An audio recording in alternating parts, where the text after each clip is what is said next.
તો હેલો મિત્રો, પાછા આપણે આવી ગયા છીએ ધાબા ઉપર કબૂતર ખોલવા. તો 5 વાગી ગયા છે, તો આપણે ખોલી નાખીએ કબૂતર. કબૂતર ખોલી નાખ્યા છે, બધા આવવા મળ્યા.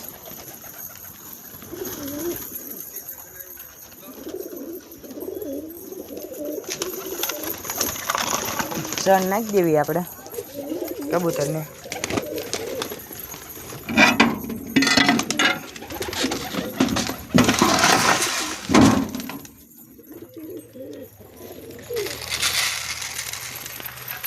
નાખી દેવી, અંદર હોય એને કાઢી લેવી. હવે અંદર તો કોઈ નથી, બધે બહાર વી આવ્યા છે. પેટીમાં છે એને કાઢવાના છે. જો સણ ખાવા મળ્યા છે. ઘણા બધા છે, પતંગે સગે છે ઘણી બધી. 5 વાગ્યાનો વી આવો કે આવો આપણે ધાબા ઉપર. તો હાલો મળશું બીજા બ્લોગમાં.